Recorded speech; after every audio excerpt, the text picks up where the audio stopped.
Ahoj, chcete vědět, co to je ichtyóza? Podívejte se na náš rozhovor s Hankou Kadlecovou, zakladatelkou spolku, a snad vám to bude jasnější. Hani? Určitě, budeme se snažit vám to přiblížit, tak snad se nám to podaří. Děkujeme moc. Hani, co to je ichtyóza? Ichtyóza je genetické onemocnění kůže. Vlastně ten pacient se s tím narodí hnedka po narození, je to vlastně, můžeme říct, vada kůže, nedochází tam k hydrataci té kůže, kůže je suchá, praská, u mnoho druhů vlastně dochází k rohovatění kůže, to znamená, ona narůstá ta kůže. Já vždycky hrozně hezky vysvětluji, že jsme opak motýlích křídel, to znamená, my musíme odstraňovat tu kůži, aby tomu pacientovi s tou ichtyózou bylo dobře, aby neměl komplikace, aby neměl záněty kůže, aby mu ta kůže nepraskala. Takže my vlastně dáváme co nejvíc kůže dolů, když to tak řeknu. Bolí ichtyóza? U diagnózy jako takové bych se úplně vyhnula možná slovu bolí. Přináší pacientům větší množství diskomfortu a nepříjemných pocitů a stavů, které si zažívají během celého dne, každý den ve svém životě. Ale samozřejmě péče jako taková může bolet, ať se bavíme o odstraňování kůže z vlasů, o pilníkování a u puchýřů, u prasklin na těle, tak samozřejmě tyto věci u té ichtyózy samozřejmě v tu chvíli pacienta bolí. Ichtyóza je jenom jedna, anebo existuje víc typů ichtyózy? Ichtyóz je několik druhů a zároveň i poddruhů. Hrozně záleží na konkrétním genetickém vyšetření a na genech, které vám vlastně vyjdou, které pak formulují jak ten druh ichtyózy, tak i to, jak se ta nemoc bude vyvíjet, jaké formy má, projevy, jaké komplikace může přinášet. Takže existuje těch podob mnoho. Od lehkých forem, které mnohdy mohou být bez genetického vyšetření zaměňovány s atopickým ekzémem nebo zubenkou, až po středně těžké formy, až do těch opravdu závažných forem ichtyóz, které opravdu si nesou velká rizika a komplikace pro celý život toho pacienta. Takže kdybys to rozvedla, nebo pojmenovala respektive, tak třeba ty jednodušší formy, tak ty mají nějaký název, i ty střední, i ty těžké? Přesně tak. Pojďme si asi říct takové ty nejběžnější, nejzákladnější hlavní formy. U těch lehčích forem se bavíme například X vulgaris ichtyóza, to je jedna z těch nejlehčích forem, X vázaná ichtyóza, opět ještě taková ta lehká forma. Pak přecházíme už do forem lamellárních ichtyóz, které zase mají spoustu svých poddruhů, které už patří mezi ty středně náročné, a potom se můžeme mluvit o těch nejzávažnějších formách, které začínají epidermolytickou ichtyózou a končí až u harlequínské ichtyózy takzvané. Dneska už k tomu je právě spousty poddruhů, kam patří například Nettertonův syndrom a jemu podobné další vlastně poddruhy, které opravdu nesou spousty dalších komplikací. Krom projevů jenom na kůži, tak ty projevy jsou samozřejmě i následně jiné a je to velmi obšírné. Existuje lék na ichtyózu? No, tohle téma je takový teďko aktuální v podstatě, protože celou dobu existuje lék, tabletová forma, takzvané retinoidy, které ale nevyléčí toho pacienta, pouze vlastně zpomalí projevy té nemoci. To znamená, třeba ta kůže neroste tak rychleji, nebo roste na míň povrchu těla než běžně, ale nevyléčí už tu poškozenou kůži ani toho pacienta jako takového. A v současné době začíná ještě hodně docela biologická léčba na ichtyózu, ale zatím tam nejsou žádné významné pokroky, tak aby jsme mohli jako říct, že to vysloveně pomáhá. Jasně, takže dá se říct, že to je nevyléčitelné genetické onemocnění. Můžeme zmírňovat pouze příznaky právě pomocí vhodné péče a vůbec přístupu jakoby k životu. Existují u ichtyózy nějaké přidružené zdravotní komplikace? Ano, záleží na formě ichtyózy, stejně jako u všeho. U některých forem ichtyózy může být postižený neurologický aparát nebo vůbec systém, u některých zase pohybový aparát, to znamená, jsou tam nějaké i až degenerativní změny, ty děti mají velké problémy vůbec celkově s chůzí, celkově s aparátem, ať už jde o ruce, o chodidla, o kolena. Některé ty děti, jak jsem říkala, jsou ty neurologické projevy a mají tam různé epileptické záchvaty, astma, i autismus je dost často přisuzován určité formě ichtyózy. V aktuální už v době toho, jak lze na to přijít a vyšetřit. A samozřejmě u všech forem ichtyóz se setkáváme s jednou nejčastějších komplikací a řekla bych i docela dost zásadní, a to nefungující termoregulací. To znamená, že se nepotí? Přesně tak. Zase tak každá forma to má trošku jinak a má svoje specifika, ale primárně to patří do všech forem ichtyózy. Čím těžší forma, tím ta termoregulace vlastně nefunguje míň. Je tam opravdu velké riziko, řekneme jenom přehrátí, ale ono to sebou nese komplikace, nechutenství, až vlastně zvracení, omdlévání a úplně ta fatální důsledek přehřívání může být zástava srdce. A co se týče třeba problémů s ušima, s očičkama, to taky patří mezi problémy? Přesně tak, těch středně těžkých forem a těch těžkých forem, krom běžné péče a hydratace od těla a odstraňování té kůže, jak jsme si povídali, tak přesně ta kůže padá i do uší, to znamená, je potřeba vyndavat z uší, speciálně pečovat o uši, tak aby se nepoškodil vlastně sluch a celkově vůbec vnitřní část ouška, oči, tam zase ta kůže u těch středně těžkých forem a těžkých forem stahuje ty víčka dolů. Ty pacienti nedokážou zavřít to víčko, nedozavírají to víčko, jenom nejzákladnější problém je syndrom suchého oka, ale samozřejmě těch věcí je tam víc, protože je náchylný na poškození rohovky v tu chvíli, přináší to komplikace vlastně s tím, že vám to tam praská, hůř se v tu chvíli vidí, to znamená ovlivňuje to celkově jako zrak toho daného pacienta. Takže ano, i co se týče očí a uší, tak ta péče a ty komplikace tam určitě jsou velké. Dokázala by si popsat, jak vypadá péče o kůži během třeba jednoho dne u pacienta s ichtyózou, kolik času to vlastně zabere, jak ta péče vypadá, co to vlastně znamená péče o kůži? Určitě. Musíme zase rozlišit, jestli se jedná o lehkou formu ichtyózy, středně těžkou nebo těžkou formu. Té lehké formy se bavíme o tom, že samozřejmě každý ten ichtýlek, říkáme familiární ichtýlek, se musí prostě promazat, tak aby tu kůži hydratoval, aby mohl vůbec vyrazit. Tak tam se bavíme o tom těch lehkých forem, že to může zabrat, dejme tomu, necelou hodinku ráno, nebo za celý den, možná bych to shrnula, pokud se bavíme o pomazání malého těla. U těch středně těžkých forem a těch těžkých forem je to ráno jenom třeba hodinu a 3/4 až 2, než my říkáme, zprovozníme to dítě, aby mohlo jít do školy. To znamená, než zprovozníme oči, prokapeme oči, promažeme oči, odstraníme vlastně z víček a očního okolí přebytečnou ulupující se kůži, která tam je, než odstraníme z uší, tak aby dobře slyšeli, aby jim to říkají nešustilo v uších, aby jim to vlastně neovlivňovalo i ten sluch, než rozhýbou prsty vůbec, aby dokázali třeba udržet tužku v ruce, aby prostě dokázali fungovat. Chodidla, tak opravdu tam dochází k broušení právě každé ráno, než jdou vůbec do školy nebo kamkoliv prostě do kolektivu. Brousí se obličej, brousí se krk, brousí se dlaně, u mnoho forem se musí brousit i chodidla, tak aby to nebolelo, aby vznikalo co nejméně puchýřů nebo prasklin. Takže opravdu jenom ta ranní péče zabere skoro 2 hodiny. Během dne se ty děti se středně těžkými formami a těžkými formami prostě domazávají, tak jak potřebují. V určitém věku s pomocí maminky, pak se snaží sami, ať zase oči, oční okolí, obličej, krk, to, co je vystaveno povětrnostním podmínkám, tak to samozřejmě vysychá nejčastěji. Takže to, dejme tomu, jak je potřeba, každý ten pacient to má individuálně. A večer přichází taková velká serviska, po celém dně, tomu říkáme serviska, kdy zase přichází na řadu broušení, někdo se sprchuje a pak brousí, někdo se odmačuje u těch těžkých forem, ta kůže potřebuje se opravdu odmočit, já říkám nabobtnat, tak by to toho pacienta nebolelo a potom se odbrušuje dolů, maže se, dělají se speciální zábaly na vlasy.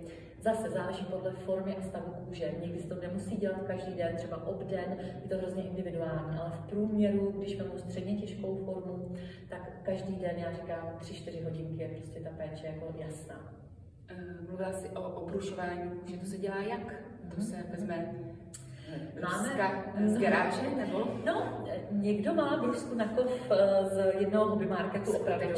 Skutečně. A já myslím, že to je vtip. Ne, tak opravdu máme pacienta, který to má jako doma a bere jako, že to funguje nejlépe. Má jednu z nejzávažnějších forem ichtyózy a moc si to vychvaluje. Nicméně my jsme zatím u konzervativnějších přístupů a máme několik pilníků a brusek a různých prostě pomocníků. Máme jiný, vlastně je to obyčejný perikérní pilník, bych to nazvala elektronický, který se správně používá na paty, ale syn ho nejradši používá právě na obličej, krk, zadní část krku a dlaně. Potom máme výměnný pilník, jako známe třeba některé ženy z manikúry, když chodíme, a tím zase obrušujeme chodidla a prsty a nehty na chodidlech. A pak máme různé penzy, pilníky, prostě kdo komu zase co vyhovuje a větší plochy. A tím právě obrušujeme to nabobtnané tělo po té koupeli, celé plochy vlastně těla, kde se nachází ta suchá, nadměrně ulupující se kůže. Kolik průměrně stojí krémy, které opravdu pacientům s ichtiozou pomůžou, protože asi to nejsou všechny. Taky se chci zeptat, jestli je hradí pojišťovna nebo ne. I zde platí, že co forma, to jiné potřeby, co se týče krému. Takže samozřejmě jsou pacienti, kteří používají krémy, které se běžně kupují v drogerii, takové ty, co známe i my, nějaká značka, ale prostě jako ten průřez krémů levnějších a vlastně stačí jim to na tu formu ichtiózy. Ale pak jsou formy ichtiózy s těmi kuchýři, otevřenými ranami a tam už opravdu potřebujete jednak speciální ty krémy, někdy vysušovat, někdy hydratovat, někdy vyléčit nějakou ranku. Ale hlavně potřebujete ne zapatlat, jak já říkám, ale hydratovat. Krémy, které vám může předepsat kožní lékař a kterými se namažete, tak vy se jimi namažete, ale oni se nevpijou většině pacientů do té kůže, vlastně jenom zapatlají oblečení. To bylo teď velké téma tady pacientů na našem setkání, že si pamatuju doby u těchto krémů, kde měli zapatlané mokré oblečení, zapatlané všechno okolo nich, ale kůže byla stále tvrdá, praskala a nebylo jim vůbec to hezky. A tyhle krémy proplácí pojišťovna. Ale jsme v takovém začarovaném kruhu, že tyhle krémy vás nehydratují, ta kůže dál praská, ten pacient se víc přehřívá, má větší problémy s termoregulací a ta kůže nevypadá, jak by mohla vypadat. Je vlastně nadměrně pořád jako hromaděná, je tmavá, praskající, často jsou tam antibiotika potřeba, protože je často v zánětu a tak podobně taková kůže. A pak existují krémy emolienční, zase vůbec není to o nějaký konkrétní značce. Každá ta forma má svoje specifika, každému sedí něco jiného, je to hrozně individuální. Ale tyhle ty hydratační krémy, které nejsou takové ty hutné, mastné, ale jsou opravdu hydratační, které se vsáknou do té kůže, okamžitě ji zjemnějí během chvíle a vy vidíte ten efekt té hydratace. Ne toho zapatlání a zamaštění, ale té hydratace. A tyhle krémy bohužel pojišťovna nehradí. A když zprůměruju cenu tohohle krému, tak nejlevnější stojí půl kila krému v dnešní době třeba 270 korun, ale půl kila, ale některé ty půlkilovky těch jiných značek stojí 500-550 korun. Jak dlouho to vydrží pro pacienta, dejme tomu se střední formou ichtiózy, půl kila krému za 500 korun? No, to je právě to, co si mnohdy nedokáží ostatní představit, protože někdo má jeden ten krém zdravý člověk na půl roku, dám příklad, ale třeba náš syn, středně těžká forma ichtiózy, má 1,5 kilovku na den. Den a kousek. On sám říká, ráno rozbalím a druhý ráno už rozbaluju další, když se maže. To znamená, spotřeba krému je ohromná a vlastně se zvětšuje s věkem a s výškou toho pacienta. Já si pamatuju, když jsme společně na besedách říkali, že spotřeba krému u určitého věku dítěte, tehdy asi 8 letého, je zhruba 10 kg krému. Tak samozřejmě každým rokem ta spotřeba krému roste, protože to tělo je větší a tudíž se samozřejmě je potřeba mazat víc. Ale tím, že to neproplácíte pojišťovna, tak to bohužel není reálné, aby ty rodiny si mohly dovolit 100% mazat jenom těmito hydratačními krémy. To znamená, jsou děti, které si je přejí dostávat k narozeninám a od babiček, od tét jako dárek, protože samotným jim je dobře po těchto krémech. Vlastně cítějí se v tom mnohem líp než po těch zamašťujících. Ale i tak většina rodin musí používat i ty míchané z těch lékáren, protože by to vlastně nedokázala uhradit. A my, když jsme zjistili, že vlastně, když by ty děti mohly mít tyhle ty emolienční, ty hydratační a ta kůže by mohla vypadat jinak, tak i proto se snažíme vlastně zajišťovat ty emolienční krémy těm dětem, protože na vlastní oči vidíme, jaký to má efekt ve změně a stavu té kůže. Pacienti s ichtiózou potřebují spoustu krémů, ptám se zhruba průměrně na finanční náročnost za měsíc pro tu rodinu, která pečuje o pacienta s ichtiózou. Samozřejmě se záleží na formě ichtiózy, která to je, ale když bych se měla bavit v ideálním stavu, že by si ta rodina mohla dovolit vlastně koupit všechno, co by ten ichtýlek potřeboval a koupit takové ty produkty, které mu opravdu dělají dobře, jak jsme mluvili i v předchozí vlastně otázce o tom, co opravdu hydratuje a co jenom zamašťuje a ty rozdíly, tak kdyby opravdu mohli kupovat jenom to, co opravdu mu pomůže a zmírní ty příznaky, tak se bavíme opravdu o nějakých 25 000 korunách za měsíc. Není to jenom o tom hlavním mazání toho těla jako takového. Je to právě o různých zvlhčujících očních kapkách, očních mastech, které jsou potřeba, speciálních olejích do mastích do uší, speciálních mastiček na odstraňování kůže z vlasů, aby vůbec šla dolů, vyčesala. vyndat pomocí pinzety z těch vlásků, speciální oleje do koupele, krom hlavních krémů na tělo, jsou to krémy ještě na dlaně zvlášť, protože tam potřebujete, aby to úplně jako nezamašťovalo, aby byly hydratovaní, aby nepraskaly. Na chodidla zase tam potřebujeme odlučovat tu kůži v maximální míře, takže tam dáváme zase krémy, které mají ještě nadstavbu, ať už s ureí nebo s kyselinou saliciovou.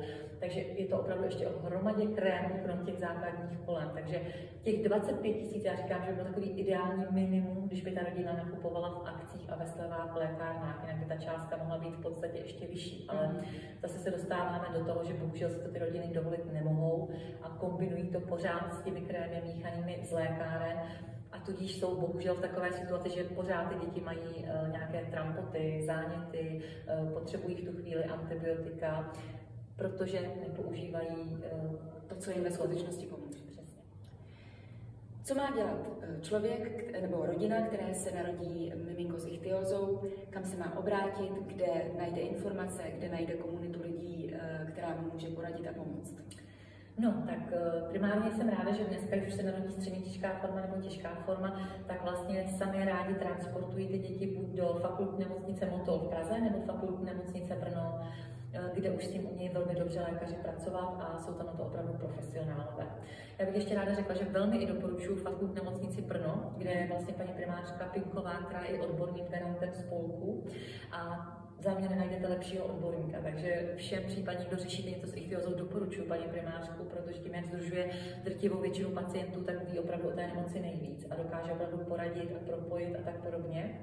A samozřejmě pak ráda, kdyby kontaktovali spolek Ichtyóza, protože já říkám, krom materiální pomoci je za mě hrozně důležité právě to propojení rodin, který řeší to samé, ty samé problémy, to samé trápení a ta výměna zkušeností a vlastně ta vzájemná podpora, že na to nejste sami, že někdo řeší to samý, že už někdo třeba ví, jak na některé neduhy nebo co dělat, tak to si myslím, že je to, co ten člověk, který je v šoku, že s tím přijde do kontaktu, nečeká to, takže je právě to, co by mu mohlo za mě moc pomoct. Ty jsi zakladatelka spolku Ichtyóza. Co to vlastně znamená spolek Ichtyóza? Co si máme představit, jak to funguje? No, pro mě osobně a věřím, že i pro ostatní rodiny je spolek Ichtyóza o přátelství, o vzájemné podpoře, o výměně zkušeností, o pocitu, že na to nejste sami, že tady je mnoho dalších, které řeší ty samé peripetie, starosti, trápení, ale i radosti a úplně jiné zážitky, než bychom zažívali, když bychom děti s ichtyózou neměli. Také určitě spolek Ichtyóza právě o materiální pomoci, o podpoře v podobě krémů nebo zdravotního materiálu, jako jsou pilníky, brousky a všechno, co je potřeba. Také určitě spolek Ichtyóza o pomoci právě v organizování ozdravných pobytů, srazu pacientů, té psychické stránce a právě i třeba o pomoci v osvětě a veselách. Teď děláme rozhovor na půdě hotelu Thermal v Nušově. Nejsme tady náhodou. Tady totiž spolek Ichtyóza pořádá svoje ozdravné pobyty a taky srazy ichtýlků. Teď konkrétně je to po 10 letech, takže je to vlastně kulaté výročí.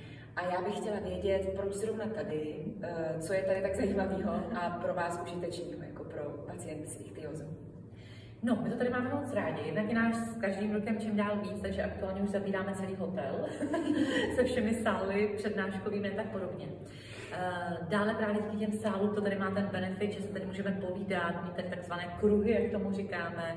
Děti tady mají tvořivé dílny, tady dostatek prostoru pro nás, právě na to setkávání, potkávání, na takové ty aha momenty, kdy tady někdo přijde poprvé a zjistí, že není jediný se stejnou formou ichtyózy, se stejnou diagnózou, dochází tady k navazování přátelství.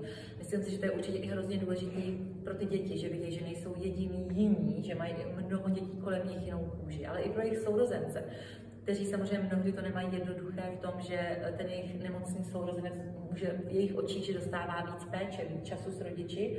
A vlastně i ty zdraví sourozenci se tady krásně přátelí a hrajou si spolu a pochopějí a zjistějí, že nejsou taky jediní, že to řeší hromada kolem lidí. Nebo si i mějí zkušenosti, jak pomáhat jim, jak je bránit před kamarády. Je to opravdu neuvěřitelné sledovat tady tu emocionální stránku té úrovně. Pak je tady samozřejmě ta materiální stránka, že sem přijdou dermapartneři povyprávět nám o možnostech vlastně krémech, který vyrábějí pro ichtyózu, o nějakých novinkách. Pacienti dostanou vlastně vzorečky, nebo ne vzorečky, ale krémy na vyzkoušení. Ty nejvíc nemocné děti dostanou přímo materiální podporu ve formě krému na několik týdnů či měsíců v závislosti na druhu ichtyózy na doma. A úplně za mě nejdůležitější benefit, proč je to i tady, jsou sirnaté prameny, sirnatá voda. Ano. Děti tady mají každý den koupele v termálním sirnatém bazénu a takzvané balneokoupele individuální ve vaně. Právě s tou sirnatou vodou, která dětem pomáhá odlučovat a vlastně zjemňovat a zlepšovat stav té kůže. Takže opravdu už ten prodloužený víkend, jak se ty děti krásně odloučí. Hani, jak můžeme pomoct? Jakým způsobem? Dá se přispět? Nebo jak má vypadat naše pomoc, aby to mělo efekt? No tak budeme moc rádi za buď to posláním potřebných krémů, které používají jednotliví pacienti, buď jsou vypsané na našem webu ichtyoza.cz, nebo je tam kontakt na mě, moc ráda pomůžu s výběrem krémů, které jsou potřeba. Pokud někdo preferujete materiální pomoc a podporu, tak i tohle je možné a potom poprosíme zaslat na adresu spolku. Nebo samozřejmě máme transparentní účet spolku, který naleznete na našich webových stránkách ichtyoza.cz v kontaktech a budeme moc rádi za každý finanční dar, díky kterému pak my můžeme nakoupit krémy pro děti od našich dermapartnerů za výhodnější ceny. A také můžete pomoct v osvětě, ať už sdílením tohohle videa, nebo celkově o tom, že se o ichtyóze bude mluvit. Haničko, mě by zajímalo, jaký je tvůj příběh, protože díky tomu, jaký je tvůj příběh, já ho teda znám samozřejmě, ale chci si ho představit, jsem se s tebou vlastně zkamarádila a můžu říct, že to, co děláš, obdivuju z celého srdce. Takže přibliž nám to, ať se o tom podělíme s ostatními. No, myslím si, že do té doby, než jsme si osvojili našeho syna, jsem neznala pojem ichtyóza, stejně asi jako drtivá většina z vás, co to právě posloucháte nebo vidíte. V rámci osvojitelského řízení, ve kterém jsme s manželem tehdy byli, to už více než 10 let, tak jsme si museli projít tedy jedním dětským domovem a asi jako všechny páry, kteří žádají o miminko, jsme chtěli zdravé miminko do 1 roku. Nechtěli jsme akceptovat tehdy vůbec nic. Byli jsme tedy v rámci toho osvojitelského řízení na jednom dětském domově, tam byl Martínek a já, protože celkově mám ráda děti, tak jenom opravdu z čistě empatického prostě důvodu jsem se sehla a zeptala jsem se, jak se jmenuješ, což je úplně normální otázka. Ale on na ní pro mě nenormálně odpověděl. A to tak, že ještě jenom dodám, že můj manžel také je osvojený a když si ho vlastně osvojili jeho rodiče téměř ve 3 letech, tak říkal jenom slovo auto, nic jiného, jenom auto. A Martínek tehdy na moji běžnou otázku, jak se jmenuješ, odpověděl právě slovo auto. Což už jako ve mně trošku zarezonovalo, co to je, ale brala jsem to prostě, tak je to zvláštní, rozloučili jsme se, šli jsme dál po exkurzi v tom domově. No, ale Martínka už jsme teda neměli potkat, ale že jsme ho potkali jednou, kdy on nesl obrázek, tak já zase jenom z čistě prostě běžného důvodu jsem se k němu sehnula, že se podívám na obrázek. A já tomu říkám do dneška, že se na mě naprdelinkoval. Aby mi ukázal ten obrázek a sice na mě v tom klepu. A neumím to úplně pořád vysvětlit, ale já prostě říkám, že mnou projel blesk a v tu chvíli se opravdu Martínek stal mým synem. A už jsem ho nechtěla pustit, chtěla se prostě už vlastně být ta jeho maminka, už jsem ho tam prostě objímala. Začala jsem se ptát tehdy sociální pracovnice, co to je za nemoc, jestli o tom něco víc ví. Nějaké základní informace jsem dostala, ale celou cestu zpátky, celou noc, asi od 3 do rána jsem googlila, zjišťovala informace, jestli je s tím relativně normální život, jestli se dožije dospělosti a druhý den ráno jsem volala, že bychom o Martínka měli velmi vážný zájem. Samozřejmě takhle nefunguje v rámci osvojitelského řízení, že si vyberete děťátko a to vám dají. Ale Martínek právě skrz tu diagnózu byl jakoby pro zákon ne moc dobře umístitelné dítě, takže vlastně to bylo dobré, protože do té doby ta ichtyóza byla překážkou k osvojení pro drtivou většinu rodin, které si chtěli vždycky Martínka případně osvojit, než zjistili tady tu diagnózu. No, takže takhle jsme si ho vlastně doslova vybrali a tím jsme se právě setkali s ichtyózou jako takovou. A pak jsem měla potřebu sdílet ty informace, poznat pacienty, které vypadají stejně jako Martínek, zjistit, jak řeší určité peripetie, určité trápení a postupně se na to prostě navalovaly další aktivity, ať šlo pro mě o volání s těmi jinými pacienty, komunikace na sociálních sítích, osobní potkávání, kdy bylo krásné, že se viděli poprvé v životě vzájemně, že je i někdo jiný s takhle jako jinou kůží. S maminkama, že jsem viděla, že nejsem jediná, kdo něco řeší a že mi radili právě, že už měli víc zkušeností, co jim pomáhá na neduhy, na kůži, na nějaké trápení. Až z toho vzniknul první sráz, kde tehdy s kamarády jsme vybrali pro každé dítě tehdy jenom jako přátelské nějaké báze, asi 3-4 kusy krému. A když jsem viděla, jakou ty děti z toho mají radost, tak tehdy na původním srazu jenom tak, abych jsem si splnila nějakou svoji potřebu jenom jako maminky, vidět jiné děti a vlastně nadompovat se tou radou a tou prostě jako empatí vzájemnou tak vzniklo to, že pojďme něco dělat víc, pojďme pomáhat víc. Vlastně dává to ohromný smysl, ty děti to potřebují, protože jsem věděla a viděla, že všichni ty rodiče milují a chtěli by pro ně udělat maximum, ale vlastně všechno je to tak drahé, že oni si to nemohou dovolit. Takže jsem začala oslovovat dermatologické partnery, dermatologické firmy, aby nám začaly pomáhat, aby třeba dávali slevy, aby dětem třeba připravili nějaký balíček. A ono se tak jako hezky přirozeně postupně nabalovalo, až je toho za těch 10 let opravdu spolek Ichthyosa a pravidelně se vlastně snažíme ať i materiálně pomáhat, nebo právě sdružovat, či pomáhat s tou osvětou. No, takže už chápete, proč ji obdivuju. Je to úžasný. Jestli já jsem tady tím zrnkem v moři mohla přispět, že by se třeba pár dalších lidí dozvědělo o té nemoci něco víc, tak jsem moc ráda. Máš můj hluboký obdiv, Hanko. Moc ti se všem držím palce a hodně štěstí vám všem. A my moc děkujeme za to, že nám pomáháš a že i ty se s náma sdružuješ, protože je úžasný, jak sdílíš za tu dobu, co jsme spolu, ty příběhy, jak i ty vidíš, jak ty děti rostou, jak se mění a oni tě berou jako naší součást a moc děkujeme za pomoc v osvětě.